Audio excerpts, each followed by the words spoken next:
നമസ്കാരം. മലയാളി വാർത്ത ഇൻസൈഡിലേക്ക് സ്വാഗതം. ആകാശം അടക്കി വാഴുന്ന വൻ ശക്തികൾ അമേരിക്ക, റഷ്യ, ചൈന. ഈ മൂന്ന് ശക്തികളാണ് ആ വൻ ശക്തികൾ എന്നായിരുന്നു ഇതുവരെയുള്ള വിശ്വാസം. എന്നാൽ ആ പന്തിയിലേക്ക് ഇപ്പോൾ മറ്റൊരു രാജ്യം കൂടി എത്തിയിരിക്കുകയാണ്. അത് നമ്മുടെ ഇന്ത്യയാണ്. അതീവ തന്ത്രപ്രധാനമായ സ്ട്രാറ്റജിക് ബോംബർ വിമാനങ്ങൾ സ്വന്തമാക്കാൻ ഇന്ത്യയും ഒരുങ്ങുന്നു. നിലവിൽ അമേരിക്ക, റഷ്യ, ചൈന എന്നീ മൂന്ന് രാജ്യങ്ങൾക്ക് മാത്രമാണ് ലോകത്തിന്റെ ഏതു കോണിലും ചെന്ന് ആക്രമണം നടത്താൻ കെൽപ്പുള്ള ഈ ഭീമൻ ബോംബറുകൾ ഉണ്ടായിരുന്നത്. ഈ എലൈറ്റ് ക്ലബിലേക്കാണ് ഇപ്പോൾ ഇന്ത്യൻ വ്യോമസേനയും എത്താനൊരുങ്ങുന്നത്. രാജ്യത്തിന് വളരെയധികം അഭിമാനം പകരുന്ന നേട്ടം കൂടിയാണ് ഇത്. രാജ്യത്തിന്റെ പ്രതിരോധ ശേഷിയിൽ നിർണായകമായേക്കാവുന്ന ഈ പദ്ധതിക്ക് തുടക്കം കുറിച്ചതോടെ ആഗോള രാഷ്ട്രീയ ഭൂപടത്തിൽ ഇന്ത്യയുടെ പ്രാധാന്യം ഗണ്യമായി വർദ്ധിക്കും എന്ന് ഉറപ്പാണ്. Ultra long range strike aircraft എന്ന് പേരിട്ടിരിക്കുന്ന ഈ ബോംബർ വിമാനത്തിന്റെ കൂടുതൽ വിവരങ്ങൾ ഇതുവരെ പുറത്തുവിട്ടിട്ടില്ല. എങ്കിലും കുറഞ്ഞത് 12,000 കിലോമീറ്റർ ദൂരം വരെ പറന്ന് ആക്രമണം നടത്താൻ കഴിവുള്ള ഒരു വിമാനമാണ് വികസിപ്പിക്കുക എന്നതാണ് പ്രാഥമിക റിപ്പോർട്ടുകൾ പറയുന്നത്. റഷ്യയുടെ TU-160, അമേരിക്കയുടെ B-21 തുടങ്ങിയ ലോകോത്തര ബോംബർ വിമാനങ്ങളുടെ രൂപകൽപ്പനയിൽ നിന്ന് പ്രചോദനം ഉൾക്കൊണ്ടാണ് ഇന്ത്യയുടെ ഈ തദ്ദേശീയ സ്ട്രാറ്റജിക് ബോംബർ യാഥാർത്ഥ്യമാവുന്നത്. റഡാർ നിരീക്ഷണങ്ങളെ മറികടക്കാൻ കഴിവുള്ള സ്റ്റെൽത്ത് സാങ്കേതിക വിദ്യയും വൻതോതിൽ ആയുധങ്ങൾ വഹിക്കാനുള്ള ശേഷിയും ULRAയുടെ പ്രധാന പ്രത്യേകതകളായിരിക്കും. ഒരു പദ്ധതി യാഥാർത്ഥ്യമാവുകയാണെങ്കിൽ ലോകത്ത് എവിടെ വേണമെങ്കിലും ചെന്ന് ആക്രമണം നടത്താനുള്ള അസാധാരണ ശേഷി ഇന്ത്യൻ വ്യോമസേനയ്ക്ക് ലഭിക്കും. ഇത് രാജ്യത്തിന്റെ പ്രതിരോധ തന്ത്രങ്ങളിൽ വലിയ മാറ്റങ്ങളാണ് ഉണ്ടാക്കുന്നത്. ആണവായുധ ആക്രമണം നേരിടേണ്ടി വന്നാൽ ലോകത്ത് എവിടെ ചെന്നും ആണവ ബോംബുകൾ വർഷിക്കാനുള്ള കഴിവ് ഇന്ത്യക്ക് ലഭിക്കും. നിലവിൽ ആണവ പ്രത്യാക്രമണത്തിന് ഇന്ത്യയുടെ പക്കൽ ഭൂഖണ്ഡാന്തര മിസൈലുകളാണ് ഉള്ളത്. ഇവയുടെ പരിമിതികളെ മറികടന്ന് കൂടുതൽ തന്ത്രപരമായി പ്രതികരിക്കാൻ സ്ട്രാറ്റജിക് ബോംബറുകൾക്ക് സാധിക്കും. ഇത്തരം ശേഷി കൈവരിക്കുന്നത് ഇന്ത്യയുടെ സൈനിക ശക്തിയെ പുതിയ തലങ്ങളിലേക്ക് എത്തിക്കുകയും അന്താരാഷ്ട്ര വേദിയിൽ രാജ്യത്തിന് കൂടുതൽ തന്ത്രപരമായ സ്വാധീനം നേടിക്കൊടുക്കുകയും ചെയ്യും. 12,000 കിലോഗ്രാം, അതായത് 12 ടൺ ആയുധങ്ങൾ വഹിച്ചുകൊണ്ട് 12,000 കിലോമീറ്റർ ദൂരം തുടർച്ചയായി സഞ്ചരിക്കാൻ കഴിയുന്ന ബോംബറാണ് ഇന്ത്യ ലക്ഷ്യമിടുന്നത്. ഇന്ത്യ തദ്ദേശീയമായി വികസിപ്പിച്ച ബ്രഹ്മോസ് NG സൂപ്പർസോണിക് ക്രൂയിസ് മിസൈലുകൾ, അഗ്നി 1P ഷോർട്ട് റേഞ്ച് ബാലിസ്റ്റിക് മിസൈലുകൾ, ലേസർ ഗൈഡഡ് ബോംബുകൾ, റഡാർ സംവിധാനങ്ങളെ കണ്ടെത്തി നശിപ്പിക്കുന്ന ആന്റി റേഡിയേഷൻ മിസൈലുകൾ എന്നിവ വഹിക്കാനുള്ള ശേഷി ഈ ബോംബർ വിമാനത്തിന് ഉണ്ടാകും. ഈ ആയുധങ്ങൾ ഇന്ത്യയുടെ ആക്രമണശേഷിക്ക് മൂർച്ച കൂട്ടും എന്നതിൽ സംശയമൊന്നുമില്ല.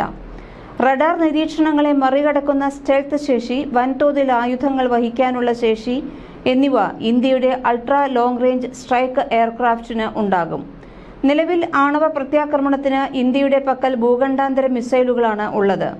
ഇവയുടെ പരിമിതികളെ മറികടക്കുന്നവയാണ് സ്ട്രാറ്റജിക് ബോംബറുകൾ.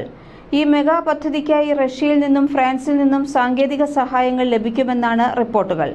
റഷ്യ തങ്ങളുടെ TU-160 ബോംബറിന്റെ അനുഭവ സമ്പത്ത് ഇന്ത്യയുമായി പങ്കുവച്ചേക്കും.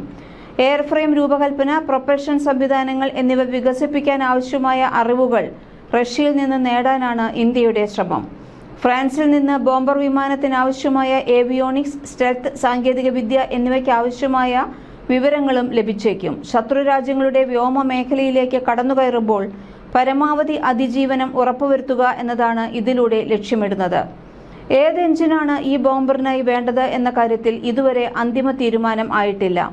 12 ടൺ ഭാരമുള്ള ആയുധങ്ങൾ വഹിക്കാനുള്ള ശേഷിയാണ് പ്രാഥമിക ചർച്ചകളിൽ ഉരുത്തിരിഞ്ഞത്. എന്നാൽ റഷ്യൻ ബോംബറിന് 40 ടൺ ആയുധങ്ങൾ വഹിക്കാനാകും. അമേരിക്കയുടെ B-21 ബോംബറിന് 10 ടൺ ആണ് ആയുധ വാഹക ശേഷി. പ്രാഥമികമായി റഷ്യയുടെ NK-32 എന്ന റഷ്യൻ ബോംബറിന്റെ എഞ്ചിനാണ് ഉദ്ദേശിക്കുന്നത്. 245 കിലോ ന്യൂട്ടൺ ത്രസ്റ്റ് ഉൽപ്പാദിപ്പിക്കാൻ കഴിയുന്ന കരുത്തുറ്റ എഞ്ചിനാണ് ഇത്. അല്ലെങ്കിൽ അമേരിക്കൻ കമ്പനിയായ ജനറൽ ഇലക്ട്രിക്കിന്റെ GE-414 എഞ്ചിനെ ഇന്ത്യയുടെ ആവശ്യങ്ങൾക്കനുസരിച്ച് പരിഷ്കരിക്കാനും ആലോചിക്കുന്നുണ്ട്. നിലവിൽ 98 കിലോ ന്യൂട്ടൺ ത്രസ്റ്റ് മാത്രമേ ഉൽപ്പാദിപ്പിക്കാനാകൂ. വലിയ തോതിൽ ആയുധങ്ങൾ വഹിക്കുന്ന ബോംബർ വിമാനത്തിന് കൂടുതൽ ത്രസ്റ്റ് ഉൽപ്പാദിപ്പിക്കാനാകുന്ന എഞ്ചിൻ അനിവാര്യമാണ്. അതിന് GE-414 എഞ്ചിനെ പരിഷ്കരിക്കേണ്ടി വരും. എങ്കിലും പ്രാഥമിക ലക്ഷ്യം റഷ്യൻ എഞ്ചിനാണെന്നാണ് വിവരങ്ങൾ. 2 അല്ലെങ്കിൽ 4 എഞ്ചിനുകൾ ഉള്ള യുദ്ധവിമാനമായിരിക്കും. ഏത് എഞ്ചിനാണ് എന്നത് പരിഗണിച്ച് അവസാനഘട്ട ഡിസൈനിൽ മാറ്റമുണ്ടാകും. നിലവിൽ ഇന്ത്യക്ക് 3 തരത്തിൽ ആണവായുധങ്ങൾ പ്രയോഗിക്കാനുള്ള ശേഷിയുണ്ട്. ഭൂഖണ്ഡാന്തര ബാലിസ്റ്റിക് മിസൈലുകൾ, അന്തർവാഹിനിയിൽ നിന്ന് പ്രയോഗിക്കാവുന്ന ബാലിസ്റ്റിക് മിസൈലുകൾ, യുദ്ധവിമാനങ്ങളിൽ നിന്ന് പ്രയോഗിക്കാവുന്ന ഷോർട്ട് റേഞ്ച് മിസൈലുകൾ എന്നിവയാണ് അവ. ഒരു സ്ട്രാറ്റജിക് ബോംബർ കൂടി യാഥാർത്ഥ്യമായാൽ ലോകത്ത് എവിടെ വേണമെങ്കിലും കരമാർഗമോ സമുദ്രമാർഗത്തിലൂടെയോ ആകാശമാർഗത്തിലൂടെയോ ആണവാക്രമണം നടത്താനുള്ള പൂർണ്ണശേഷി ഇന്ത്യ ആർജിക്കും. ഇത് ലോകശക്തികൾക്കിടയിൽ ഇന്ത്യയുടെ സ്ഥാനം കൂടുതൽ ഉറപ്പിക്കാൻ സഹായിക്കും. മാത്രമല്ല, മറ്റു രാജ്യങ്ങളുടെ വ്യോമതാവളങ്ങളിൽ ഇറങ്ങി ഇന്ധനം നിറച്ച് വീണ്ടും പറക്കേണ്ടി വരിക എന്ന പരിമിതി ഒഴിവാക്കാനും ഒറ്റ ദൗത്യത്തിൽ തന്നെ വലിയ തോതിലുള്ള ആക്രമണം നടത്താനും ഇത് സഹായകമാകും. ആയുധങ്ങൾ വഹിക്കാനുള്ള പ്രത്യേക അറ അഥവാ ബോംബ് ബേ എങ്ങനെ ഉണ്ടാക്കണം എന്ന കാര്യത്തിൽ ഡിസൈൻ ഘട്ടം കടന്നു എന്നാണ് റിപ്പോർട്ടുകൾ. ബോംബർ വിമാനത്തിന്റെ പ്രാഥമിക ഡിസൈൻ വരും വർഷങ്ങളിൽ പുറത്തുവിടും. 2035 തന്നെ പ്രോട്ടോടൈപ്പ് പരീക്ഷണം ആരംഭിക്കാനുള്ള ലക്ഷ്യം മുൻനിർത്തിയാണ് വികസന പദ്ധതികൾ നടക്കുന്നത്. ഇത് പൂർത്തിയായാൽ ഇന്ത്യയുടെ 5ാം തലമുറ യുദ്ധവിമാനമായ AMCAയ്ക്ക് ശേഷമുള്ള ഏറ്റവും വലിയ പ്രതിരോധ പദ്ധതിയായി ഇത് മാറും. കുറഞ്ഞത് 12 മുതൽ 14 ബോംബർ വിമാനങ്ങൾ വേണ്ടിവരുമെന്നാണ് കരുതുന്നത്. ശതകോടി രൂപ ചെലവാകുമെന്നതിനാൽ ഇന്ത്യയുടെ പ്രതിരോധ ബജറ്റിൽ വൻ വർധന ഉണ്ടായേക്കാവുന്ന ഒരു നിർണായക നീക്കമാണ് ഇത്. ആഗോള ശക്തികളുമായുള്ള ബന്ധത്തിൽ ഉണ്ടാകുന്ന മാറ്റങ്ങൾ ഈ പുതിയ പ്രതിരോധ നീക്കം ആഗോള ശക്തികളുമായുള്ള ഇന്ത്യയുടെ ബന്ധത്തിൽ നിർണായകമായ മാറ്റങ്ങൾ വരുത്തും. ദൂരവ്യാപകമായ ആക്രമണശേഷിയുള്ള ബോംബറുകൾ സ്വന്തമാക്കുന്നത് ഇന്ത്യയെ ഒരു പ്രധാന സൈനിക ശക്തിയായി ഉയർത്തും. ഇത് ആഗോള തന്ത്രപരമായ ചർച്ചകളിലും സഖ്യങ്ങളിലും ഇന്ത്യയുടെ സ്വാധീനം വർദ്ധിപ്പിക്കും. ഇതുകൂടാതെ റഷ്യയും ഫ്രാൻസുമായുള്ള സാങ്കേതിക സഹകരണം ഇന്ത്യയുടെ പ്രതിരോധ ബന്ധങ്ങളെ കൂടുതൽ ദൃഢമാക്കും. ഭാവിയിൽ സമാനമായ സാങ്കേതിക കൈമാറ്റങ്ങൾക്കും സംയുക്ത പദ്ധതികൾക്കും ഇത് വഴിയൊരുക്കും. ചൈനയുമായി അതിർത്തി തർക്കങ്ങൾ നിലനിൽക്കുന്ന സാഹചര്യത്തിൽ സ്ട്രാറ്റജിക് ബോംബറുകൾ നേടുന്നത് ഈ മേഖലയിലെ ശക്തി സന്തുലിതാവസ്ഥയിൽ ഇന്ത്യക്ക് കൂടുതൽ മേൽക്കൈ നൽകും. ഇത് ചൈനയുടെ ഏഷ്യൻ സ്വാധീനത്തെ ഒരു പരിധിവരെ നിയന്ത്രിക്കാൻ സഹായിച്ചേക്കാം എന്നും രാഷ്ട്രീയ വിദഗ്ധർ പറയുന്നു.